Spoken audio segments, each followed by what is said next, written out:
Alright, in this video I'm going to go over simplifying logs, but before I get there, let's talk about something. So we have exponential form. We've been dealing with different exponential forms and different things we can do with that. And we've also talked a little bit about log. So we have exponential form and log form.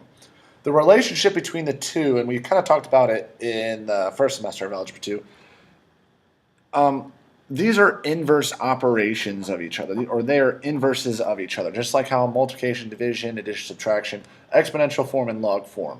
So they kind of undo each other. So when you have exponents and logs combined together, there's a lot of simplifying that can go on. For example, I'm going to simplify 7 raised to the power of log base 7 of 20. So it's hard to tell on the typing here, but this is 7 raised to a power of 7, or log base 7 of 20. So I'm in exponential form, but I'm also combining log form. And the really interesting thing that happens here is the base of this exponent is 7. But if you look up and just look at the log up here, the base of this log is also 7. So the base of my exponent is 7, the base of my log is 7. And remember, exponential form and log form are inverses of each other. So since they're inverses, remember how we're solving basic problems where we're multiplying by something? Well, to get rid of the multiplication, we do the dividing. Inverse operations. So what we have here are inverse operations. And when that happens, those two pieces are gone. The base 7 is gone and log base 7 are gone. Well, what's the only thing that's left there? Well, if the 7's gone and the log base 7 are gone, the only thing I see there that's left is 20. So guess what? If you want to simplify this, notice how the bases are the same.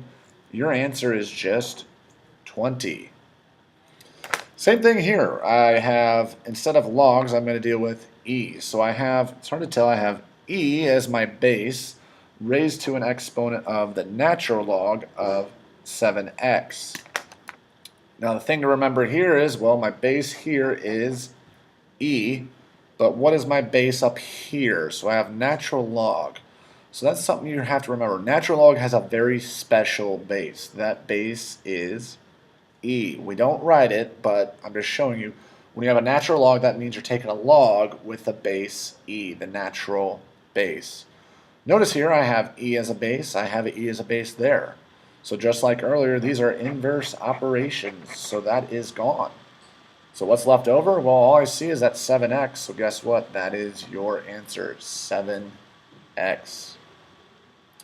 Let's do another one. So instead of starting in exponential form, we're in log form. So what I have here is I have a log with a base of 3. I like rewriting it so I can really show what's going on here. Log base of 3. But what we have up here is we have 3 raised to the 2x power. So I have a log and I have an exponent here. So my log, the base is 3. Neat. But looking inside here, I also have an exponent. I have 3 raised to the 2x power. Well, that 3 is also a base of 3. Notice how I have a log base 3 and an exponent with a base of 3. Those two, again, those are inverse operations. They're gone. So what's left over? All I see is a 2x there. So that is your answer when you simplify, 2x. Now, probably if you're watching this by this point, you're like, wow, this is pretty easy. Let's look at this last one where it changes just a tad.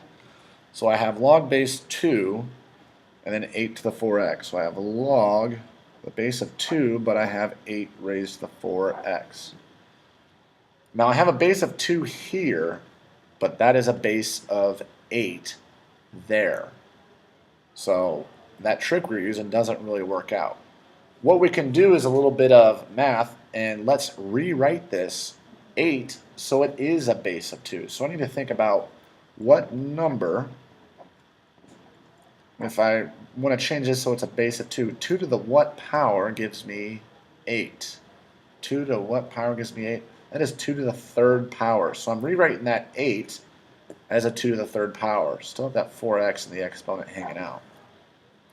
The only thing with that is now I have a base of 2, I have a base of 2, but I got this parentheses here with exponents on both sides. I want to clean that up.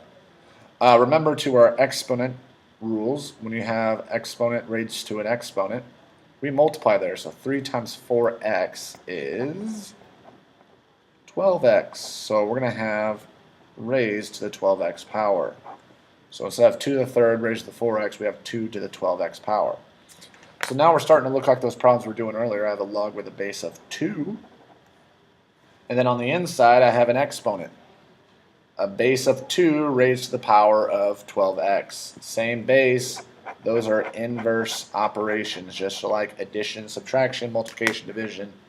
There you go. So all you're left with is 12x. And that was simplifying logs specifically using inverse operations.